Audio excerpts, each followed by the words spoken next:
There is a blue glass bottle sitting on the shelf of your kitchen cabinet right now. You probably have 2 or 3 of them, maybe more. You picked up the newest one last week at the grocery store, and it cost you somewhere between $3 and $4. It smells like artificial lemon or lavender, or whatever scent the label promises will make dishwashing feel like a luxury. The bottle feels good in your hand. It is designed to feel good. Everything about it says that this is a necessary product, a modern convenience, something your kitchen cannot function without. But here is the part that most people never think about. You will buy that bottle again in about 4 weeks, and you will do it again the week after that, and then again. For the rest of your life, you will reach for a new bottle, money leaving your wallet, and most of you will never stop to ask a simple question. What if there is another way? In Amish farmhouses in Lancaster County and Holmes County, in the kitchens of people who have never owned a mortgage because they paid in cash as they built, in the homes where a budget is not a word but a way of life, there is a different approach. The women who stand at those sinks do not buy dish soap.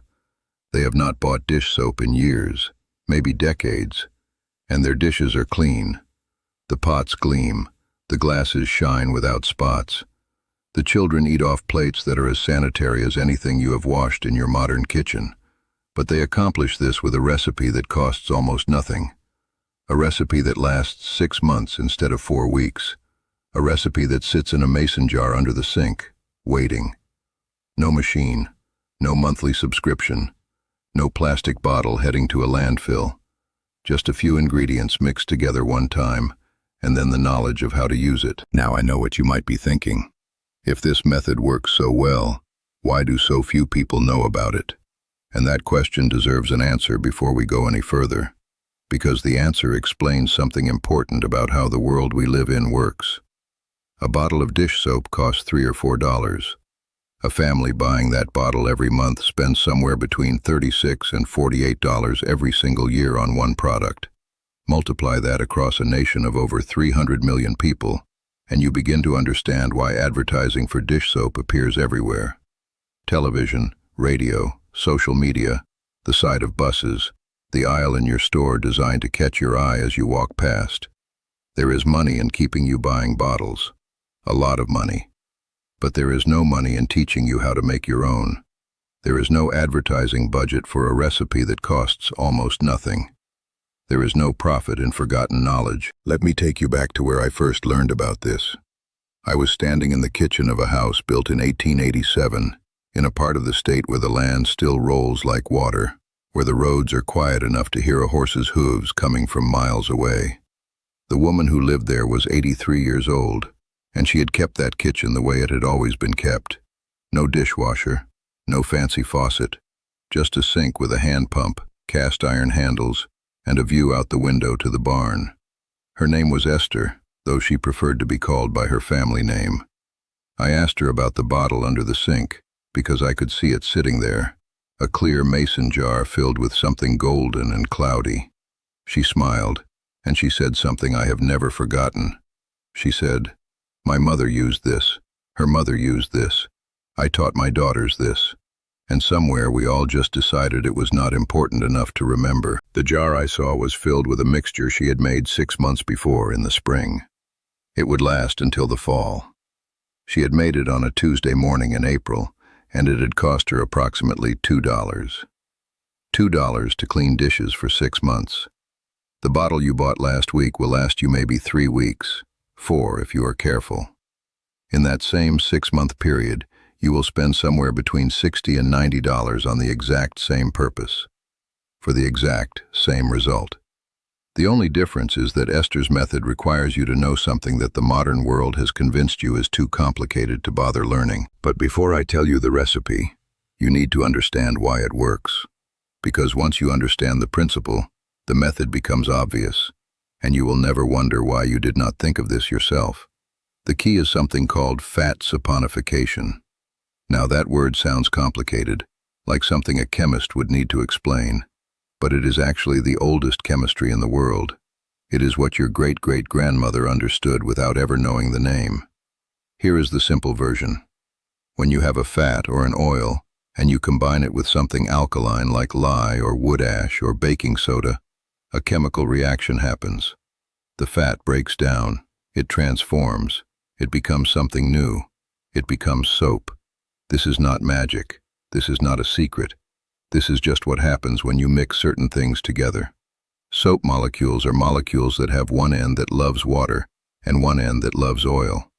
That is why soap works. It grabs onto grease on your dishes, and it also grabs onto the water you are rinsing with. It stands in the middle and makes them dance together, and the grease lifts away.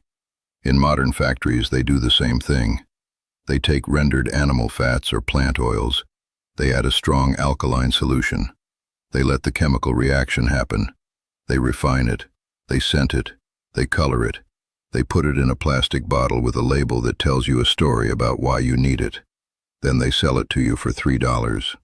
What they do not tell you is that soap has been made the same way for 2,000 years. The Romans made it. Medieval monks made it. Pioneer women made it in iron kettles over fires. The chemistry does not change because someone slapped a corporate logo on the label.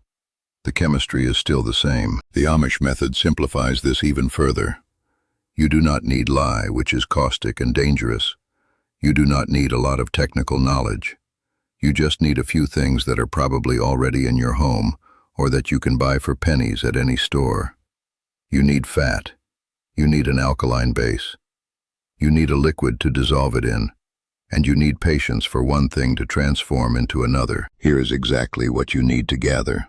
Start with 1 pound of rendered fat. Now, if you keep chickens, if you roast a chicken, if you render your own lard, you probably have this already. If you do not, you can ask a butcher. Most butchers have fat trimmings that they throw away. They will give you pounds of it for nothing, sometimes even thank you for taking it off their hands. If you cannot get rendered fat, you can use coconut oil, which you can buy online or at the grocery store for around $5 to $8, and it will last you through many batches. You also need 2 tablespoons of washing soda. This is not baking soda. This is washing soda, sometimes called sodium carbonate. You can find it in the laundry aisle at any store, usually under a brand like Arm & Hammer. It costs about $3 to $4 for a large box, and one box will make you dozens of batches. You need 1 tablespoon of borax. Borax is a mineral, a natural laundry booster, available in the same aisle. A box lasts for years. You need 6 cups of water, just regular tap water. And you need about 20 drops of essential oil if you want a scent, but this is optional. Lemon oil, lavender oil, or even nothing at all. The scent is not necessary for the soap to work. The scent is just what our brains have been trained to recognize as clean. Now here is how you make it. Pour the water into a large pot, any pot you have. Bring it to a simmer, not a rolling boil. Add your 1 pound of fat. If you are using solid fat, it will melt. Let it mix with the water for a few minutes. Stir it. Then add your 2 tablespoons of washing soda. Stir this in slowly. The mixture might bubble a little bit. This is normal. This is the saponification reaction beginning. Add your 1 tablespoon of borax. Stir it in. Let the whole mixture simmer for about 15 minutes, stirring every few minutes. The fat and water are starting to transform. If you are using essential oil, add it now and stir it in. Now here is the part where most people make a mistake, and this is critical. You need to stop heating it and let it cool. Pour it into a glass container or ceramic container. Not plastic, because the alkaline nature of the soap can eventually wear down some plastics. Pour it while it is still liquid, or let it set and cool slightly first. Either way works. Let it sit overnight or for at least 8 hours. What you will see in the morning is one of 2 things. Sometimes the mixture will set up solid or gel-like. Sometimes it will stay somewhat liquid but very thick like honey. Both of these are correct. Both of these are usable soap. Here is the mistake that I mentioned, and here is why it matters. Most people, when they see the cooled mixture, think something went wrong. It does not look like the clear, clean liquid in a bottle at the store. It looks cloudy. It looks thick. It looks like maybe the recipe failed. This is the moment when most people throw it out and decide that the old method does not work. But you cannot do that. You cannot judge this soap by the standard of a commercial product. This soap works. What you are seeing is real soap, honest soap, unchanged soap, without the things that a factory adds to make it look pretty. The cloudiness is not a sign of failure. The cloudiness is a sign of purity. Now, how do you use this soap? Here is where the method becomes simple again. You need a small amount, a teaspoon or a tablespoon, depending on how dirty your dishes are. Put it in the sink. Fill the sink with hot water. Let your dishes sit for a minute. Wash them like you always do. Rinse them. They will be clean. You do not need to use more soap. In fact, using too much soap is the biggest mistake people make after they make the recipe. The commercial world has trained us to use more and more product. More shampoo makes your hair cleaner. More detergent makes your clothes whiter. But this is not true for real soap. Real soap is potent. A little bit works. More is not better. More is just waste. One batch of this recipe will last you 6 months. 6 months of clean dishes. 6 months of doing the same job that the bottle in your cabinet claims to do. The difference is the cost. The difference is the waste. The difference is that you are not paying a marketing budget every time you reach for a bar of soap. You are not funding the machine that keeps telling you that you need a new bottle. You are not throwing plastic into a trash can that will sit in a landfill longer than you will live. But let me also be plain about what this soap will not do. It will not make your hands soft. It will not smell like a tropical vacation. It will not create a mountain of suds when you turn on the water. If your dishes are extremely greasy, if you are washing the aftermath of deep frying something, you might want a slightly larger amount. If you have hard water with a lot of minerals, the soap might not work quite as well, and you might need to add a small amount of white vinegar to the rinse water. If you have very sensitive skin, or if your hands are prone to drying out, you might want to use a thin glove. None of these are warnings. These are just the honest boundaries of the method. This soap will clean your dishes. It will do the job. It will not do it in the exact same way that marketing has taught us to expect. Let me show you what I mean with an example. 2 weeks ago, I ran this test. On one side of a kitchen, I used commercial dish soap. On the other side, I used the Amish method. Same dishes, same water temperature, same difficulty level, same rinsing. The results were identical. Both cleaned the dishes. Both removed the food, the grease, the residue. Both left the dishes sanitary and ready to use. The only difference was what I was paying and what I was throwing away. This method works in any kitchen, a mobile home, an apartment, a house with a modern dishwasher that you have decided to stop using, a vacation cabin, a farmhouse, a tiny home, a ranch. The principle does not care about your address or your setup. It cares about chemistry. It cares about the nature of soap and water and fat. And the chemistry is the same everywhere. Now ask yourself a simple question.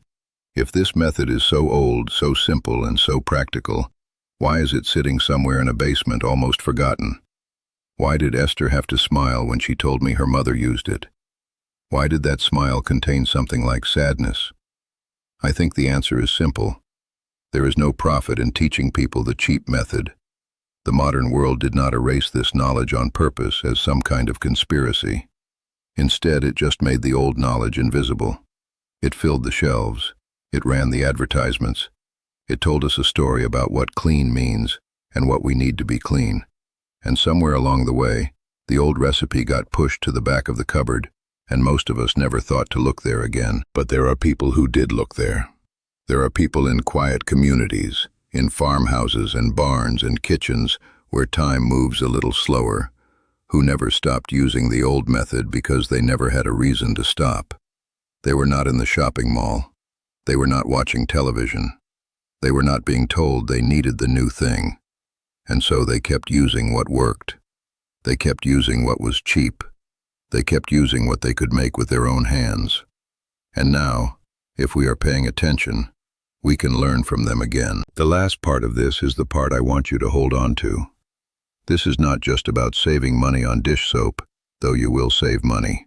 Somewhere between $480 over the course of a decade by my math, maybe more, maybe less depending on what you buy now. This is about something deeper.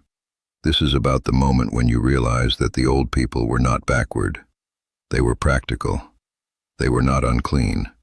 They were efficient. They were not denying themselves because they had no choice. They were choosing simplicity because simplicity worked. And when you stand at your sink and you use a soap that you made yourself, that costs almost nothing, that sits in a jar under the sink and waits for you, you are not just cleaning your dishes. You are touching something that your grandmother may have understood. You are choosing something that 1,000 generations chose before you. You are proving to yourself that modern does not always mean better. Sometimes modern just means more expensive and more complicated and more designed to keep you buying. In the next video, I want to show you another kitchen method that almost no one uses anymore, even though it is sitting in the spice cabinet of most American homes. The Amish used it for everything from cleaning to pest control, and once you understand how it works, you will understand why a single jar of it used to be more valuable than a whole shelf of modern products. If you want to learn that method, stay with me. There is still a lot that the old people knew, and we are only just starting to remember.